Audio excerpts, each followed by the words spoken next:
my goodness. Is it? Hello, hello, hello, hello, Hello. hello, Testing. One, two, hello, three. hello. Happy Wednesday, everybody. It is Wednesday, April 8th, 2026. I am one of your hosts, Jessica Dugas, and this is my fabulous co-host. I am Farron, Dozier, retired Army Sergeant First Class. The other D and beyond 2D. The other D. The other Today. D is where it is. You're watching Beyond 2D, everybody, where we explore things that Yes, I want to hear. I want to hear. Explore what. we explore things that I feel like we don't always give ourselves permission to explore, especially in a public context, a public space. Okay. And I agree. so I agree. I value this space, It's a especially safe today, space. as I have been working really hard the last couple of days to find my inner peace. As we get into our Boom. conversation, welcome to our next mini series, you guys. We spent the first mini series of the year talking about expectations in relationships. And this episode kicks off our new series we are calling Blessed Are the Peacemakers. Blessed are the peacemakers. For those of you that are like, I hear a little religion in that phrase, we are not going to be talking about religion on these shows. However, we will be talking about peace. And in this first episode today, we are going to talk about inner peace. What is, we hear it all the time, like, find your inner peace, remain calm. What does that actually mean? Is it something that we can truly control? And so, is it something that we create, discover, or return to? Can peace exist alongside anger, anxiety, overwhelm? Or are we chasing an unrealistic ideal? It's a lot to unpack in the next 4 episodes. And we'll kick things off today. Where do you want to start today, Farron? Let's define what peace is. Let's define what peace What is. peace? All right.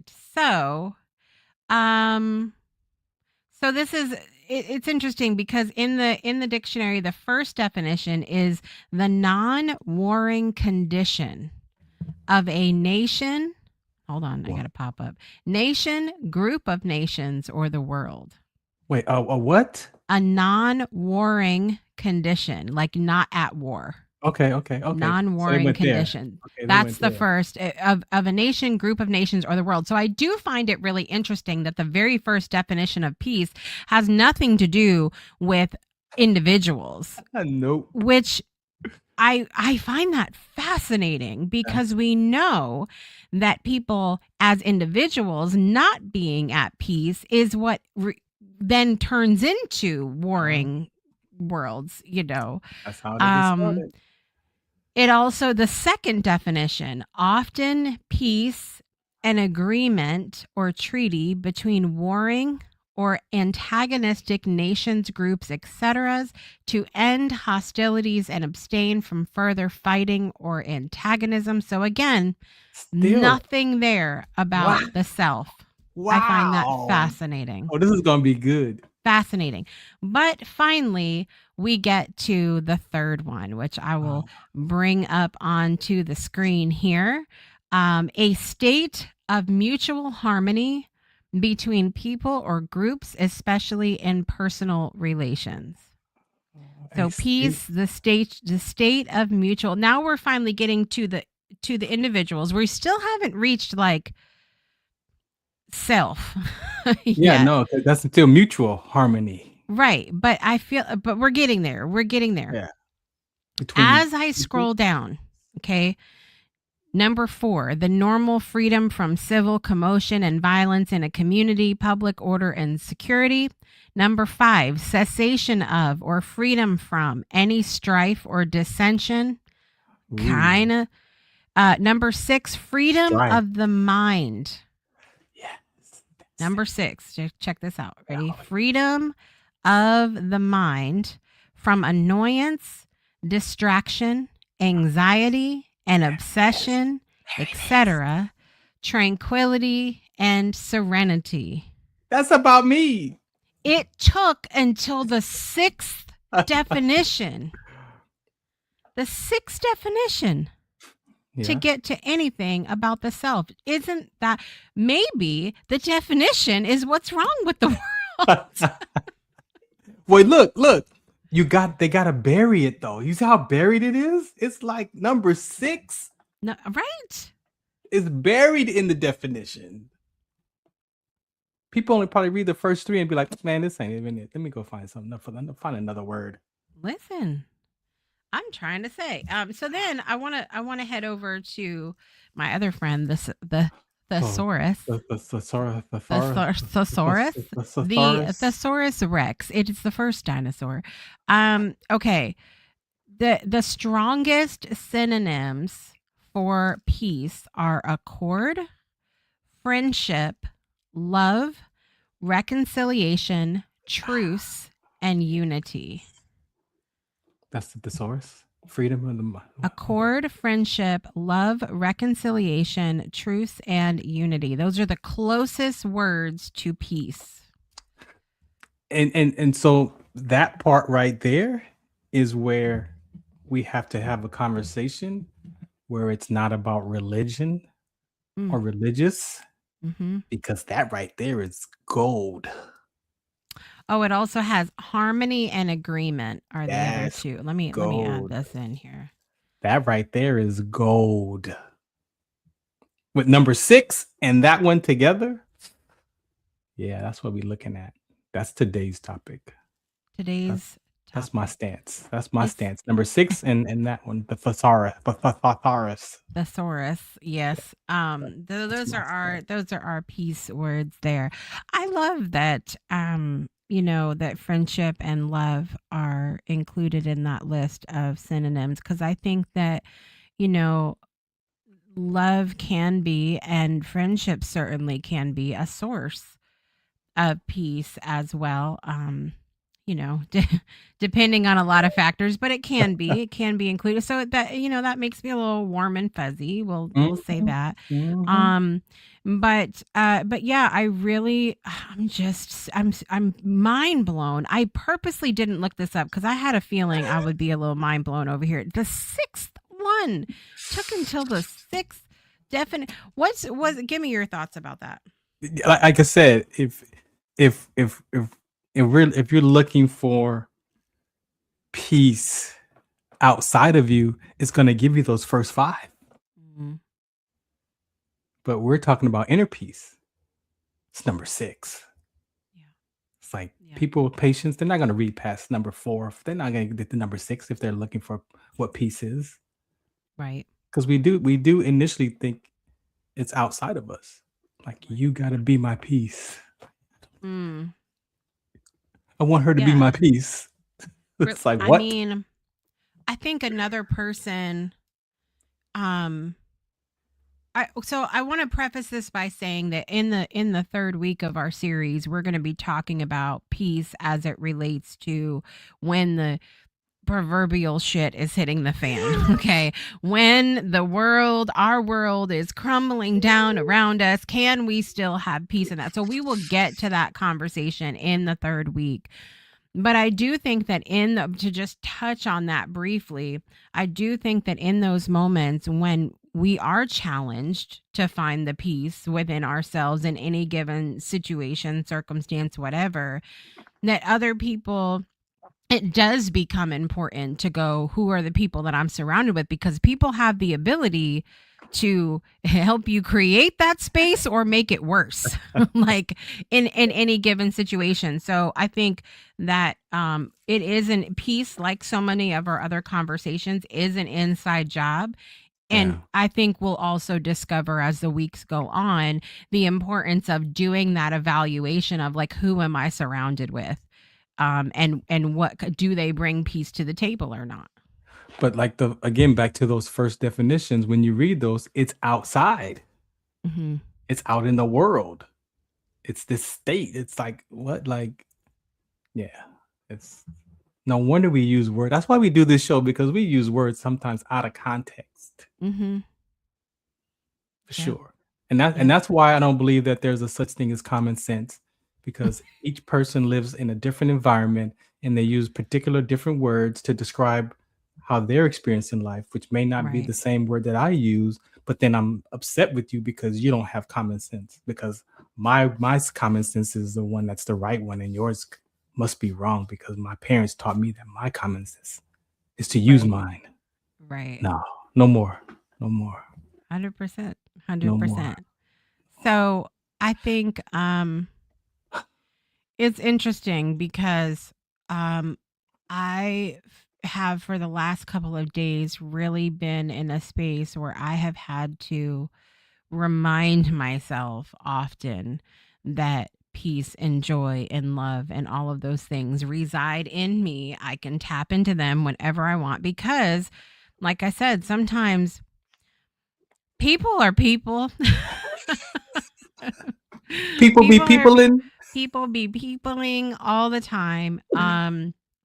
And I'm just, and I'm a people too, and I remind myself of that often as well, and I fall short of whatever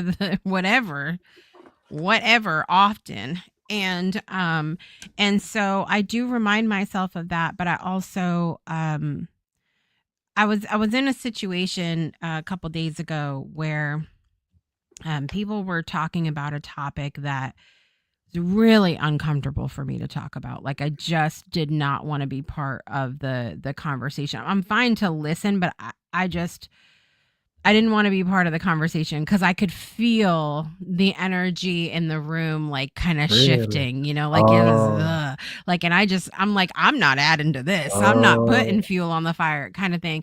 But I was sort of evaluating for myself that I used to feel, okay, if I have people that I love, respect, appreciate, value, and we talked about on the last episode, putting people on a pedestal, like, mm, we kind of like go like, oh, you mean something to me. Let me put you up here with the nice, expensive things. And then if they say something that is like outside of what, then we're like, oh, maybe I shouldn't have put them on the top shelf. Maybe.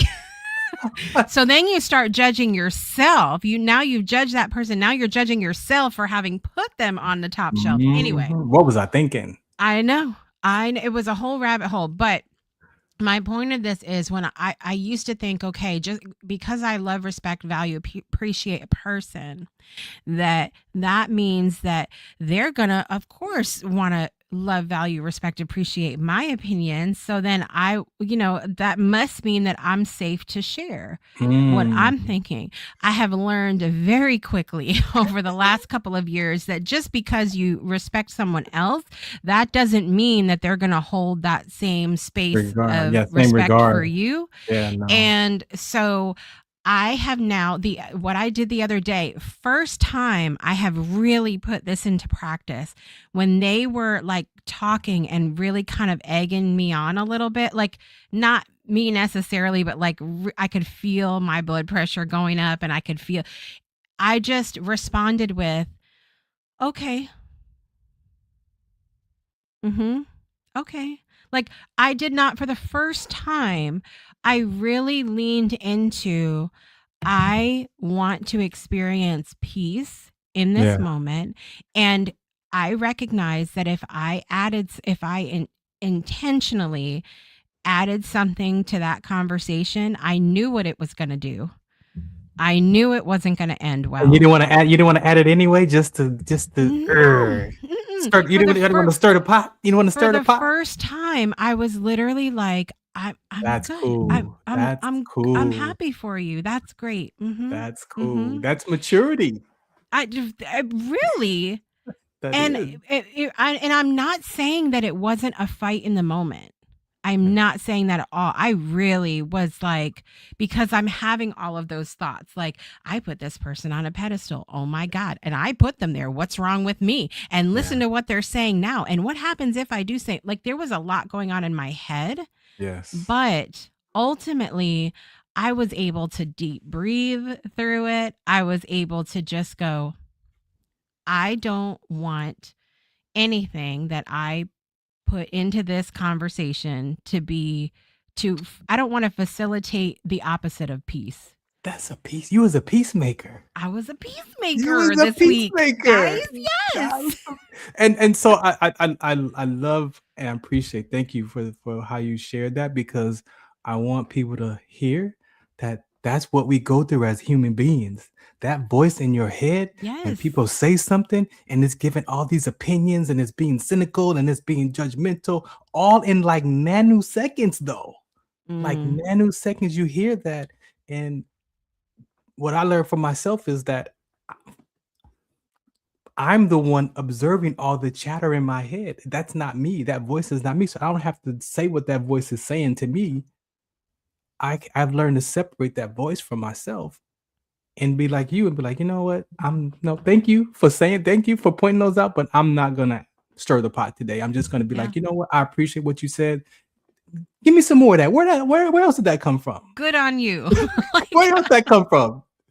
Right? And yeah. but I want people to see that that is what it is to be a human Mm, being. yeah. And you have a choice to stir the pot and say it even, and you can, just because you have the right to say it doesn't mean it's right. So you could say it anyway, knowingly that you know that you're going to stir that pot on purpose and then Yeah. be surprised of what happens to you on the other side of that. Well, So I want to talk about a couple of things really quick, because one, as you were talking about like stirring the pot and kind of thing, we now um we now have the wonderful world of the internet and social media, where we don't have what I consider to be normal consequences, or at least the mm, consequences like we used to have. If you mm, were to say certain things, if you were to choose to stir the pot to someone's face, you might not have a face by the time that conversation is finished. Think like, exactly. and even if it if it didn't turn out to be like a knockdown drag out kind of thing, you still would be able to see someone's reaction. You would Yeah. be able to hear what they're saying. Tone. There's so much more layered Yeah.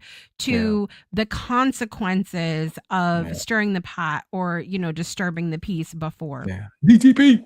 You don't have that Oh, anymore, and that's why like these communities, like the virtual communities like we are trying to build, are so important, because it yeah. is bringing back some more of that tone and being able to look at someone's face and Yeah. really have that layered interaction with them.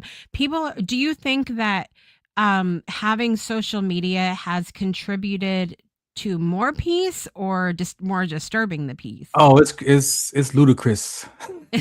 It's ludicrous on social media because you could literally, whatever you're thinking, you can connect your thumbs to that keyboard and type it Mhm. and just be like boom And you and get a have look too. no idea. Yeah, You and ever have no examine your idea. face when you're mad about something online and you're like, it gets Yes, it ma'am. gets rough. Yeah. Sometimes you want to be right, and sometimes it's not worth it. Yeah.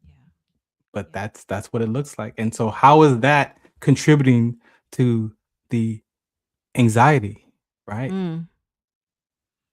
Mm, In my journey of this last 16 years, I say out loud that I've been mm, chasing peace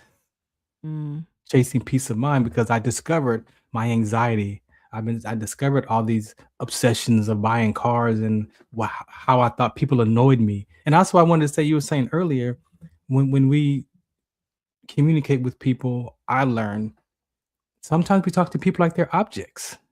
mm, And I believe that gets in the way of even having that sense of peace with one another, because I'm talking to you like a other or a chair or a table, and that you can't be any other kind of way because my views of you or how I listen or talk to you or at you, like, you don't get to say nothing.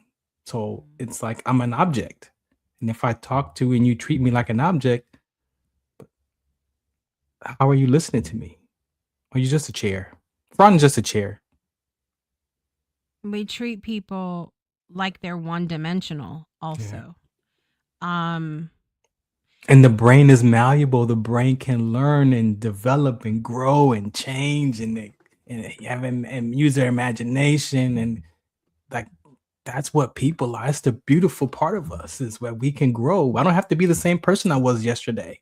Like I Mm. can literally alter my thought process this today and wake up tomorrow and think a whole nother way. But people in my life are still gonna look at me like the guy I was 10 years ago. Right. And I have to be at peace with that. Right. But that's a It, lot of work. right. It's another conversation I was having this week. Because I choose not to engage in certain conversations. There have been assumptions made about me over time, like that I, Mhm. you know, that by not wanting to engage in the conversation, that automatically means that we support someone or something, Yeah. when it's really just a situation of, I'm aware that you are good with where you're at, I'm good where my at. And again, there's no need for me to like disturb the peace. There's no Yeah. like, there's no need. There's certain people I don't talk about certain things with, because I know I already know, because we've done it before, and I Yeah. already know, like, you're good. I got it. We don't need to have this conversation. Um and so it's sort of like this, like an inability to have self-control. Yeah.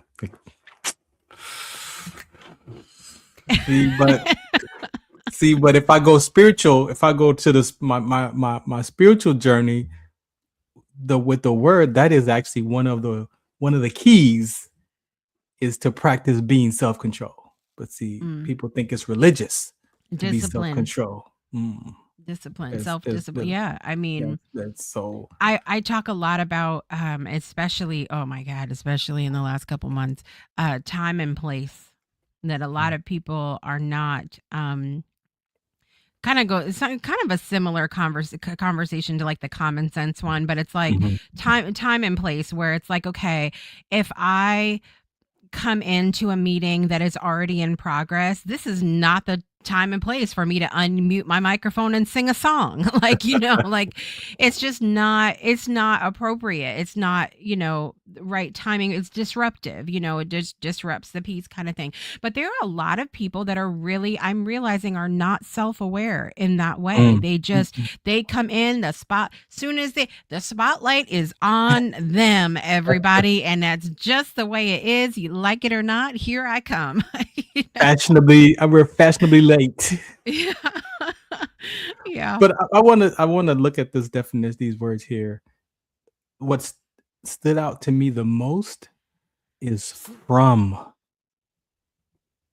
freedom of the mind from Mm, annoyance, from distraction. That doesn't mean that it's not gonna be annoyance is not gonna be there. It doesn't mean that right. distraction is not gonna be there. It doesn't mean Right. anxiety is not gonna be there. Right. It's not gonna, no, but it's freedom in of the mind from. And if you Mm, can get freedom from being annoyed by somebody, you're a peacemaker. right. It 'Cause they're gonna doesn't, be they're gonna do there's what they do. nothing, there is nothing in those definitions that say that it doesn't, that other things don't exist. And I think that's part of the interesting journey that people can take with personal development. I remember, like, when I Mhm. first started looking at things like, or even when we look on the spiritual side of things, okay, like prayer, if we talk about prayer or Yes. meditation or whatever, how many people do you know that have started a prayer practice or a meditation practice or an exercise practice, and they're mad because they did it one time and it didn't work? They prayed and nothing happened, damn it. Yeah. Like, like, or they exercise. I'm personally offended that I could walk an hour and I haven't just dropped 200 pounds. I'm offended by that. Okay. The But it's practice. like they just because you are making a commitment to inner peace, Yeah. that doesn't mean that you are not going to be served all the things that are on the, to disturb that peace, on a silver platter, sometimes Exactly. a big platter.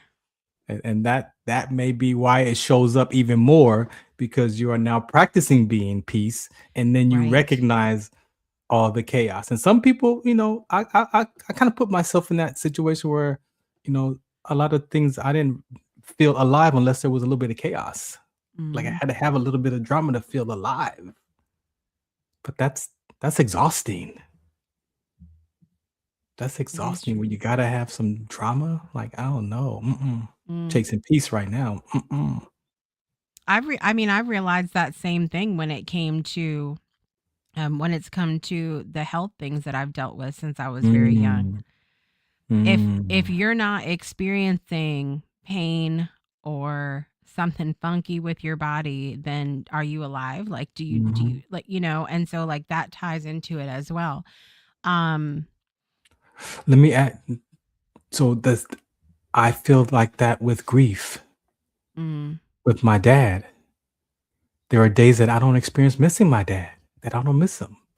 And then my mind says, "Well, how come you don't? You should be missing him." Like, I'm like, "No, like mm, I'm at peace. I might be at peace today with his transition." yeah.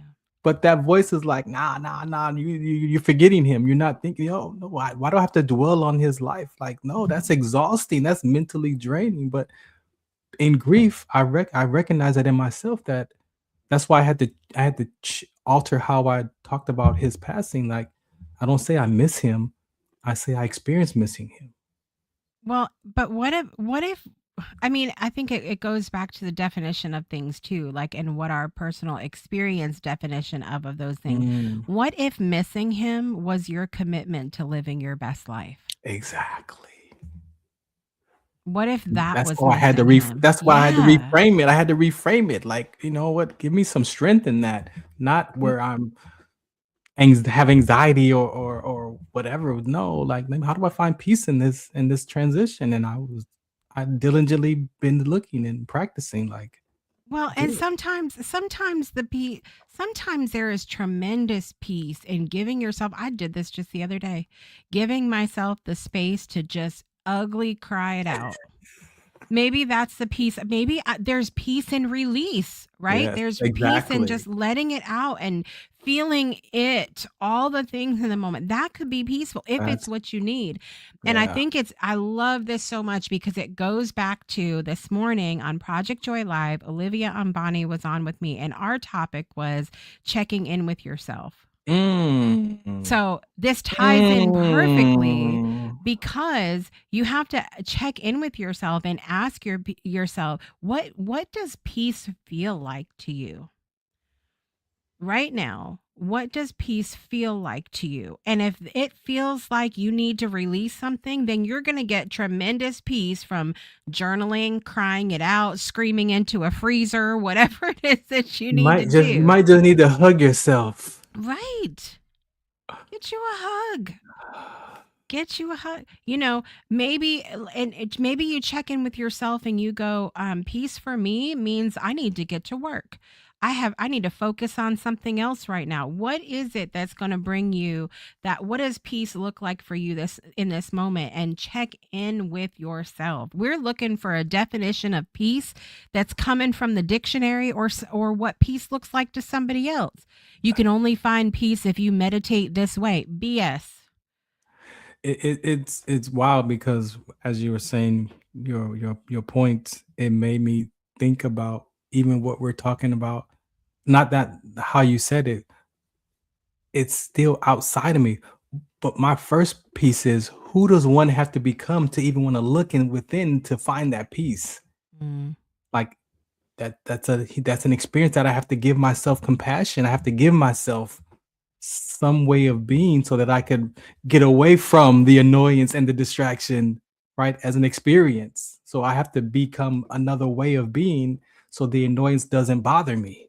yeah. And then I can go look and see what I want to do to bring an outside experience of that. But I'm looking at when we go to the spiritual conversation of it of being a peacemaker, it's the heart posture, and you definitely displayed that earlier in the show when you said, "Hey, I chose not to say anything," and that's to me that's your heart posture saying, "You know what?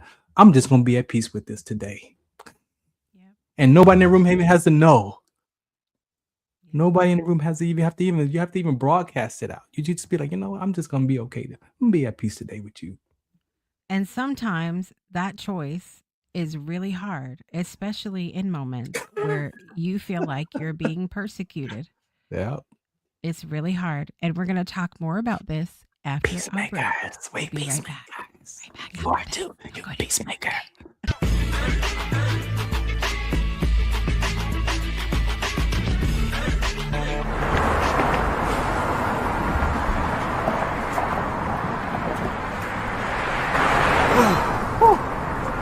Hey, what's up, man? How you doing? I'm blessed, my brother. How you doing? I'm good, man. I'm good. Hey, did you see the game last night? Oh, that was a good game. But did you see the shot? I lost money from that shot. Oh, too, man, bro. that shot was cold, I man. hated it, but it was good. Damn. What's in those jeans? You really want to know? I do. Exhaustion, muscle spasms, asthmatic issues, unexpected sickle cell trait crises. Damn. Are you serious? When I was young, I found out I had sickle cell trait. My mom's told me, but I ain't have no knowledge of it. But when I got older, I had a child, and the doctor told me my daughter has sickle cell trait. Do you know the facts that both parents have sickle cell trait? There's a 50% chance the child may have the trait, and 25% chance the child may have the disease. Hey, that's what's the count. Do you know that 2.5 million people in the United States have sickle cell trait, 300 million people globally? I didn't find out I had sickle cell trait until I was in the Army 10 years. Next thing you know, I had a sickle cell trait exertion site. Sickle cell? I thought that was a black gene or something. Nah, man, the Latin community is number 2. 1 out of 36,000 babies are being born with sickle cell disease. You could be Caucasian, Mediterranean, European. You gotta know your bloodline, man. There is an inherited gene in our community that has been forgotten. The name is sickle cell trait. WDCONSCT, also known as What's the Count, is out to bring awareness, education, and prevention to people all over the globe. Want more information? Call us now at 323-215-5384 or visit www.wdconsct.org.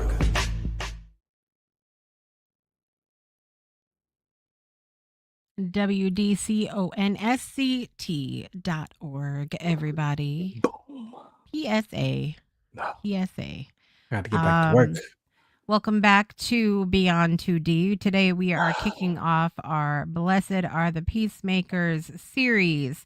And today we are discussing inner peace, which is, in my opinion, where it all begins, but not according to the dictionary. The dictionary says it's in the States. It's out in the world. Not. It's got to start. It's got to start within. Okay. I have a very important question because I think there are some people, and again, this is a topic that we will for sure be getting into and later on in the series. But there are some people that feel like if you are not expressing yourself, that then you are like walking on eggshells, and that's not a good way to live. And for me, it always comes down to one, time and place, like I was just talking about. Is this the most optimal time to be sharing your thoughts, opinions, whatever on the situation? But two, delivery. Delivery, how you say things, the tone in which you say it, like I said, that time and place part of things as well. But like, do you feel like it does a disservice to people to hold things in because they're trying to keep the peace? Do you think that disturbs their inner peace? Oh man, I still think it does in a normal sense, because as people we want to be heard, and I believe we have to be able to practice letting people even say what they need to say in the right, like you said, in the right context, in the right space, to be able to say, okay, what are you trying to say, so that neither one of us has to experience walking on eggshells, whatever that means for each person. So yeah, I do believe at some point you got to circle back around. You got to go back and say, hey, you know what? Earlier we were talking and you said this, and you responded this way. Can we talk about that? Because I want to see what's going on over there with you. It may not be that moment, but I do believe that at some point that's what a peacemaker would do. A peacemaker would go back and be like, you know what? I heard Jessica say something earlier on the show. Let me go back and talk to her and bring it up to see. Because if a lot of times what I learned in forgiveness and communication, that the other person wasn't even bothered by it. So sometimes that stuff lives over here in my space, Right. and the people out there it didn't even bother them, it didn't even faze them. So then now I'm the one carrying that, which with the definitions we saw earlier, right from the thesaurus, I'm the one that now has to free myself from the anxiety and the annoyance that may not even be in your world. So yeah, and that allows that person to free that person, but also free myself too. Like, who, if I can't go to you and I have an alt with you, then who can I go to the alt with about you when Right. I'm supposed to go to you? So how do I have this space where you can say, you know what, I need to talk to you, Farron, man. You said something earlier that really, and then if I'm cool, if I'm at peace, I'm like, okay, well, what did I say? Tell me, like, what's going on? Especially if I said something. Then okay, then what did I say? Oh, it was my tone. You know what? Yeah, I got that military mindset. I didn't mean to even say it like that. That's just, my natural conversation in those. I was excited, and then you can clean it up, and it disappears. The annoyance, the distractions, the anxiety. For maybe both, or maybe just you, or maybe for them as the peacemaker. So the peacemaker is for us and giving it away. Well, do you think that there's a difference between wanting to experience peace in whatever context and proclaiming yourself as a peacemaker? Well, yeah, see, because sometimes this is just gonna be a storm. Sometimes the storm is the way it is, and you have to find your peace within the storm. So I could proclaim the peace that may not be in the natural, in the doing, but it doesn't mean that I can't still be at peace within myself, even though you might be mad at me, right? Even though you might be upset with me, I can still walk around and be at peace, knowing that, okay, she's acting different, and when she approaches me, I'm gonna be willing to at that time accept the conversation. So yeah, they think I could proclaim it and I could experience it. Okay, do you consider yourself to be a peaceful person? Not a peacemaker yet. Just, do you consider yourself to be a peaceful person? Can I give that to you in a percentage, like a measure? Sure, why not? Okay, so I would say that Farron is about 70% a peacemaker. What gets me in trouble? What gets me is I can tell you, and you just said it. I can tell you what gets me in trouble the most. I recognize now is my tone. My tone. I hurt people with my tone more than my behavior or my character or my personality. Yep. I hurt people in my world right now with my tone. If you asked my husband, what is it that your wife says to you the most, like in an argument or after an argument? Guess what I say to him all the time? His Every tone? time. His tone? It is never about what he says. Yeah. It is the how, when, why. It's never. I don't have any.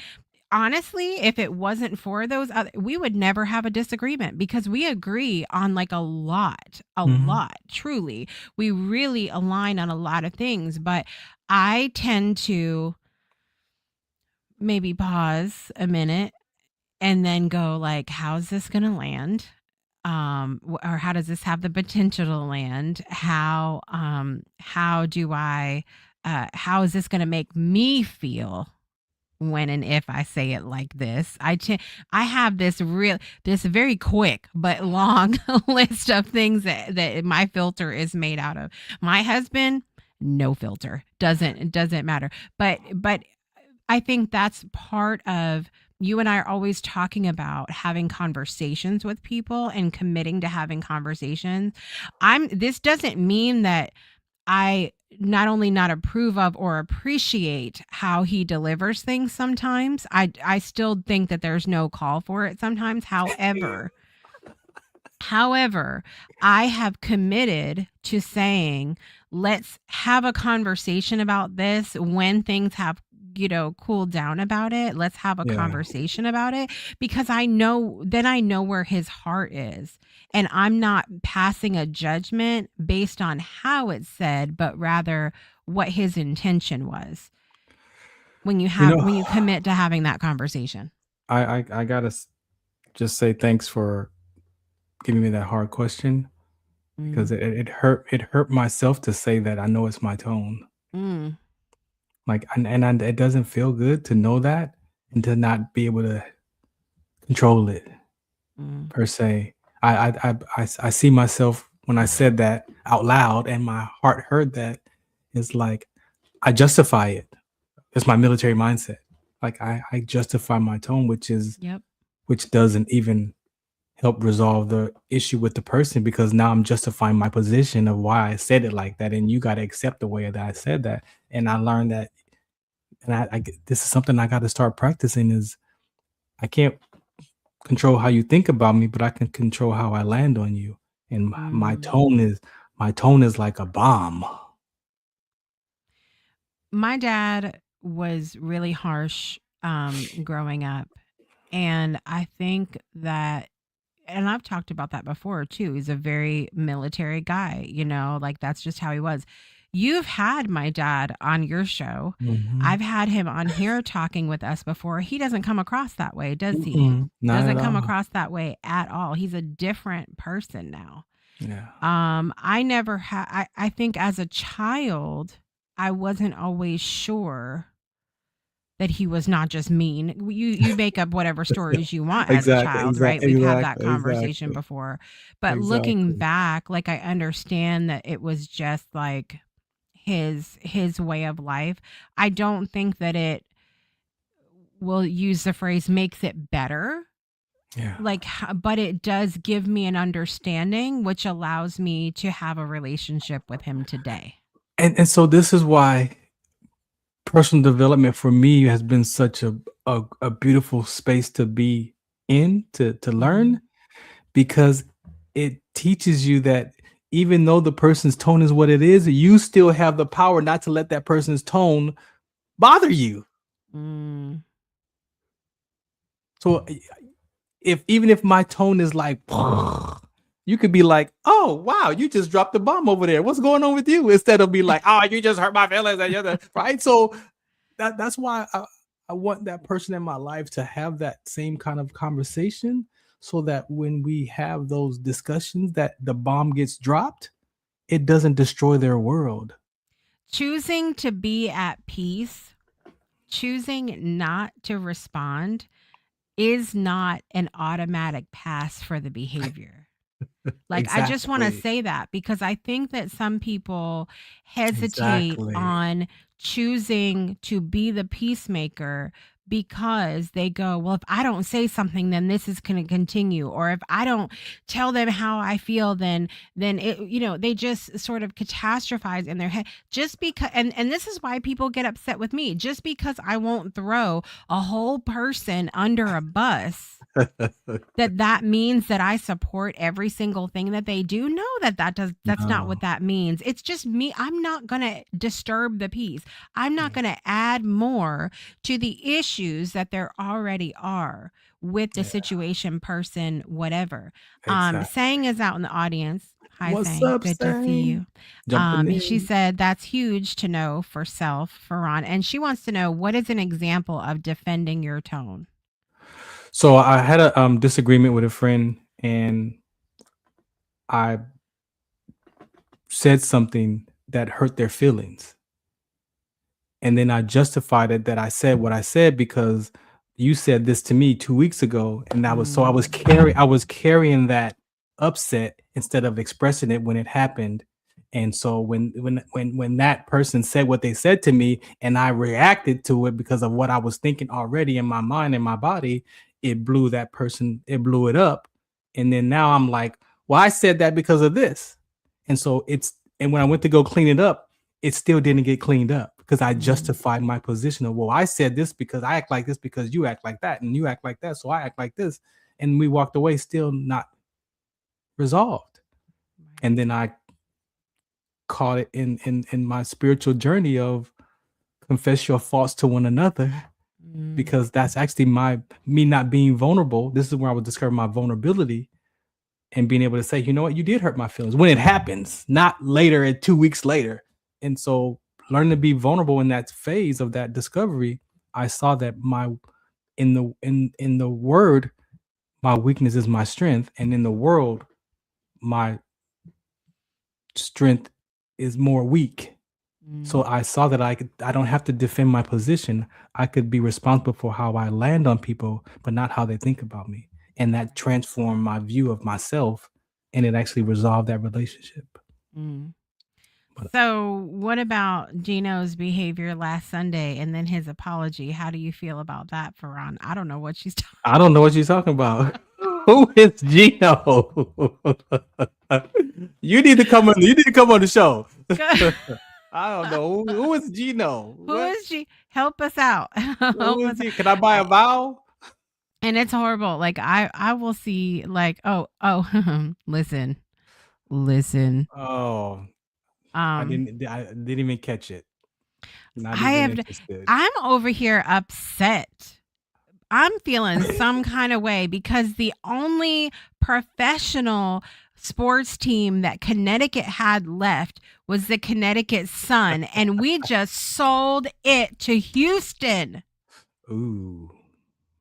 That was the only team our little baby state over here had left. Okay? She can't even with you. You've made there's a rift in the force. Saying, come on. Hit me on IG. Hit me on IG. Yeah, I don't it's look, I think so, but there is like, okay, so people will have let's call it a behavior that disturbs the peace in whatever kind of way, and then they apologize. Like, how do you process that apology? Does it depend on the person? Does it depend on how you feel, if they're being sincere or not? Like, how do you respond to that? See, you're looking. I gotta go to the old Farron from years ago. That where you thought an apology was valid. Right? You would think I grew up that, oh, I apologize to you. Oh, okay, you apologize, but you're still acting the same way. So then learning that, hey, it's not just apologizing. Even if you apologize or ask for forgiveness, you gotta alter your behavior. You gotta recognize that, hey, oh, I'm apologizing because I landed on you like this. Then let me make sure that doesn't happen again. And so it's a challenge. There's some people that really have a hard time apologizing for their behavior when they can't, if it happened to them, it wouldn't have affected them the same way. So they don't understand. Why are you so upset? I'm not even going to apologize. That's what I did is nothing, and I saw that just this last week in something that I witnessed, like where a person did something and they just thought it was silly. The other person did not think it was silly. And they pointed it out and they said, look, this really upsets me when you say this. And this was, by the way, after a long time of, just like letting it slide. Letting it, okay, they don't mean anything there, but then it just kept going on. And so I commend them for speaking up and saying, look, this really bothers me. And then the person couldn't understand why that behavior bothered them because it would never bother them. Right. And they didn't want to apologize, and so there's a lot to be said for that, and a lot to sort of like unpack with self of when we disturb somebody else's peace. How do we come to that space of what was one of the other words that came up that I loved? I think it was truce. Truce, harmony, agreement. Like, how do we get to that space when we can't understand what it is that even the person's peace was disturbed about? See, and this is where I'm measuring myself, right? In this whole world of apologizing and forgiveness, even in forgiveness and apologizing, I'm not I'm not at 100%. I'm not even at 80% of Right. that, right? Same. And so for me, when I meet people or I have people in my life that I feel like I got to be the one apologizing all the time, I don't want to be around them. Because then you can't look in your life and take responsibility for your part. You're not willing to have a conversation and self-examine yourself. If I got to be the one saying I'm sorry all the time, I would rather just go because I'm not that strong. Right. And it's going to be detrimental to our relationship if Mm. I'm not that. And I don't know, like I said, I'm 70%, but that's toward myself. The other 30% I have to practice with people, and it's like I would rather just be by myself than to have somebody in my life where I gotta be always the one saying I'm sorry I mean, or I feel like apologizing. right. I feel like that's where some of what I brought up before about like this idea of feeling like you need to walk on eggshells or whatever comes Right. in too for some people. Like I can see how that would be exhausting. I've been in those relationships Yeah, before what where it's is like that? I feel like I'm always doing something wrong. Right, Like I what is can't that though? say the right thing, and I feel like, I mean, I'm gonna be ageist here, I guess, for a moment. I feel like a lot of us that are Gen X and older, that we came from a time where I don't know, it's like people were not as sensitive to certain Yeah, things. Like exactly. No, we wasn't. we could make a joke and it wasn't like a big deal. And now we're seeing all this stuff where Yes. who was it? I saw an article earlier today. Oh, you Lisa said it. Kudrow that was in Friends, the blonde girl in Yeah. Friends, she was saying that she feels like even like on TV sitcoms that people can't even make the kind of jokes that they used to anymore because Yeah. people immediately would be Yeah. disturbed by it. And that goes back to this conversation about your own inner peace. I Yeah. was just talking the other day. We got in this whole conversation about comedians in my house. And I was like, if I feel like I could, this is a self-awareness. If I feel like I could be triggered by something that a comedian is going to say, because you know how sometimes they do crowd work, right? And Yeah, they come out to the of audience course. and Oh, it they is, love that today. they love comedians love when I say I have 6 children. They love it. They love it because it turns into the joke of the night. If I am not feeling like I want to be picked on today, even though I think it's funny overall, but if I recognize for myself that sometimes I am having a day and I am sensitive. Guess where I'm not going to sit? I'm not going to sit in the front row where they can pick on me. But that's what I'm talking about. That self-awareness. Self-awareness. Exactly. If you know you're about to be triggered, don't put yourself on the front line. Don't engage in the conversations. Be the peacemaker. So that brings, I mean, we got 5 minutes left. But then when I go to my word, to stand on my word in my spiritual walk, is you gotta forgive 70 times 7. And that's like it's a lot of forgiveness over and over every day. So it becomes a practice. And I'm not saying I'm not willing to be that kind of person. That's why I don't like the word apologizing anymore. If I'm going to be forgiveness, if I'm going to be used by forgiveness and that key, then I'm going to have to be able to be okay saying, forgive me for saying that, and not have it be watered down like I love you. Right? Because now forgiveness can be like watered down, and then it's like, okay, you're still your word. Your word doesn't, that. Like your word didn't mean anything because I'm not altering my behavior. The key is to alter my behavior. The altered behavior. And then I wanted to, oh my God, we're going to go over time. When I was hearing you talk about that before, like, and seeing Sang too, Sang was like, Gino's apology was garbage. Okay, like, lady. Like, I think about this though, like, if we're going, okay, I want to see change behavior, and this is just a rabbit hole moment. I want to see change behavior. Are we not carrying that checklist into every other interaction with that person to go, do I see the change behavior? Do I see the change behavior? How about now? How about now? What if they do it again? What if it's the 50th time we've come in and I'm still going, I'm waiting for that changed behavior? No good. You know what I'm saying? So like That's it's a little bit of a no. But slippery slope here. that's why for me, looking and getting a better understanding of relationships, getting a better understanding of what, if I want to get married again, what does it take? The ingredients it takes to have a person to be married to again, it's that. Then we have to agree that we're going to use the same language, we're going to use the same conversations, we're going to use the same dialogue, so that when I say what I say, you don't make it mean something to the left. But that person has to be willing to be that other person too. And some people are like, I don't have no problems. What do you mean? I don't have no issues. I don't need those classes. I don't need those classes. Baby, do you hear how you talk? Do you hear how you address? Do you hear the words that you are describing about yourself and life? Yeah. So that for me is going to be key. And my next, person is going to be,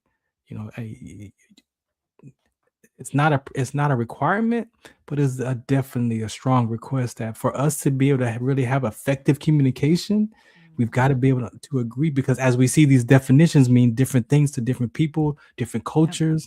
So then how do we create this harmony of communication where we have to be agreed that is not, that top is red, it's not red orange. So we agree. So when I say, can you get that red top, you gonna be like, there ain't no red top. No, there's, that's red orange. No, we agree today that this is red. And can we agree to that? Yes or no? Okay, so then there will be or no at conflict. minimum, can we agree that we're not going to make an assumption exactly of what the color is, and we're going to talk about it before we have like some kind of spiral, exactly. And that's what the personal development does. If you're willing to take those, be in that conversation, or that's what CBT does. That's what therapy does. It takes you into those principles that when you examine yourself, that's all the stuff that I've dealt with. I can only imagine what you're dealing with because I saw what I was dealing with. So then the compassion, the humility, the empathy, that becomes natural, because I had to give that to myself first, because I'm like, man, I beat myself up for 40 years. I can only imagine what this next person next to me who's going off is dealing with in their life. Right. So that's a different experience. And for somebody who doesn't have that they want the apology all the time because you hurt my feelings, I'm good. Yeah. I'm good. All right. So your are you peaceful is at 70%. I would say that I would say I'm about the same on that one. I think that there's a lot of things that I do to myself that has me spiral out. There are still things that I experience that are being filtered through past experiences, and those are really hard to commit to get rid of. So then, final question of the day: what percentage would you give yourself to be? Are you a peacemaker? Because I think that they're two very different things. I would definitely give myself probably take that one to about 80%. Because of my ability that I've developed my listening skills. So in a general format, peacemaker, I believe when it comes to the intimate relationships, the families, the friends, the close friends, that world is more intense. And so it reduces to that 70%. And then that 30%, I'm gonna say this, that 30% that I don't experience being the peacemaker in those intimate relationships, it's still not on them. It's still back on me to go and see, well, why do I have that 30% still? And now I get to do the work to reduce that number from 30% to 25%, which raises that intimate space higher. So I'm still not putting the 30% on the person. It's my signal to say I still got some work to do on myself and figure out where that's coming from, not them, because that they shouldn't be able to trigger me. They shouldn't be able.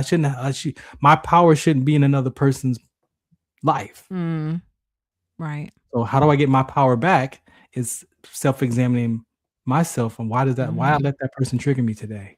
Oh, it's because Right. I didn't feel like I was good enough, or because I was carrying something. I need to go talk to them because I'm carrying this fault against them of what they said to me 2 weeks ago. Mm, So maybe if I go clean that up with them, that lowers that 30% to 25% because I've dealt with that person in that space of right. healing. So Right. yeah. I think that so this is interesting for being a peacemaker. I feel like I'm pretty high as a peace. Like I would consider myself to be like 90%. Like I Yeah. would pretty high. Now the challenge comes in is where part of what I have the ability to do and I recognize about myself is seeing, like we talked about before, how we sometimes treat people as if they're an object or one faceted, right? Yeah. I have the ability, and I always have, to see a lot. I feel like to recognize a lot more facets of a person or a situation than the average person is able to see. Mm. So I Yeah. am very quick to be like, let's try to understand each other. Look at all of the other things that are Yeah. here. The problem and where the issue with being a peacemaker in that sense comes in is there are a lot of people who are not ready to see or Mm. hear those other things, and Yes. so it doesn't turn into a peaceful situation for Yeah. them. Meanwhile, I'm over here going, look, if you just look at the other sides of this situation and understand that this is not, we don't need to do this. We Give don't up need to give do up your this. position. Give up your position. Right. And so then that gets into, how hard it is to remain in that peacemaker space when you Yeah. are being persecuted for being able to see, hear, or act differently than the masses. Exactly. Exactly. I like that. It's I challenging. give you It's 9% too. challenging. I think I've experienced you very seldom have I seen you just like lose it. Yeah, I mean, it's kind of, I mean, and even when I get really passionate about something, Mm. I completely can. Look, I have even I was talking about this earlier on today, but like even as like I'm a vegan, okay? So I have a certain way that I eat, but I also have certain values that I live by when it comes to the things that I ingest or put on my body or have in my home or purchase or whatever.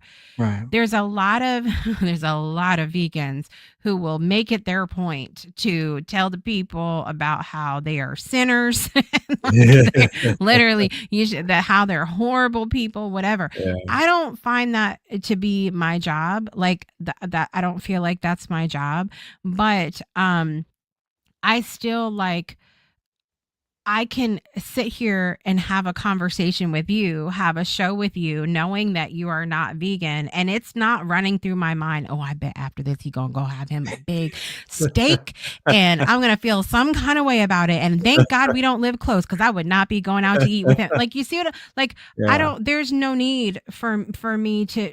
I'm really good at compartmentalizing in relationships and be Yeah. like, this is the part that we're friends here, but maybe no, maybe we're not going to Outback. You know what Right. I'm saying? Exactly. And so I just think it's important to look at yourself and ask yourself, like, it is not gonna, if I'm committed to peace within, then I have to look at, even if I have strong moral principle, whatever values for myself, is imparting that, is putting all of those things out there, is that going to help a situation? Is it helping with peace, or is it not helping with peace?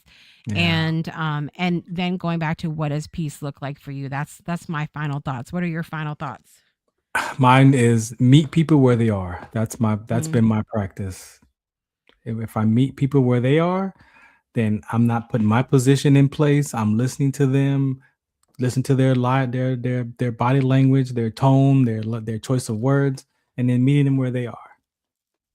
That's how yeah.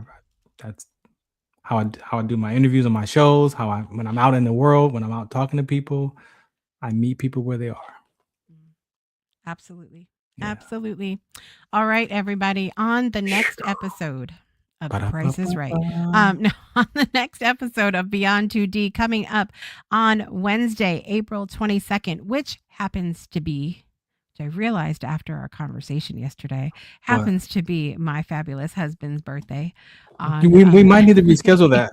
April 22nd. Can we reschedule that? Well, we'll see. We'll see what happens. I think I have something to do. See, after we talked, I was like, it may be a different day, guys, but the next episode, regardless, we're going to be continuing the Blessed Are the Peacemakers series, and we're going to be talking about, can you create peace? Oh, yeah. Is it possible to create peace outside of yourself? Is there anything that we have control over outside of us? It may seem like that's a really simple answer either way, whatever way you believe, but I think there's more to it, and we're going to unpack that for you on the next episode. Following episodes, it won't be the 22nd. Well, but see, I knew there was something. Now I have an opportunity. I've been resisting being this author, right? That's one of my resistance, and I was chosen to share one of my inspirational reads at this event in Riverside, one of the behavioral health conversation, and it's the 22nd, 8 a.m. to 4:45. So, well, when you said 22nd, I was like, wait a minute, that sounds familiar. See, I knew we had. See, I don't think we moved. I don't think we had talked about it before for that though. We did. We did, because I remember we were talking about when we were planning our schedule. But anyway, regardless, it'll either be next week or the 29th. We'll make it happen for you guys. Make it happen. But that's what we're talking about. The last 2 weeks, the other 2 weeks in this series, we're going to talk about peace in the storm. Can you maintain peace? What do we do when it feels like everything's falling apart? In the rain. Love that song. Anyway, and then the final piece to the final piece of the piece. To the puzzle is going to be about peace in terms of what do we feel like if something needs to be done in the moment and it is not classified as a peaceful action? What about, is there ever a cause, a reason to disturb the peace? Could choosing to be a peacemaker hurt you in any certain? It's going to be the last piece of the puzzle. We're talking about that on the 4th week, and it's going to be good. This has been a good start, though. Whose idea was these conversations? Yours. I don't even know. This whole series was. I want how you to get here. I want you all to know. This entire series was because I needed this work, and you helped me today. I admitted out loud. That my tone, and that hurt me. So I appreciate it. I needed to hear that. It's a good day. My tone. Gonna have a good day. All right, everybody. I'm Jessica Dugas. I don't even know who I am right now. I'm a peacemaker. This is the peacemaker. Farron Dozier. I'm retired. And we're gonna see you next time on an all new episode. I'm really retired. Really. I'm really retired. Y'all, we're gonna go because he's just gonna get on a rant. Have a good day, everybody. We'll see you next time. Bye.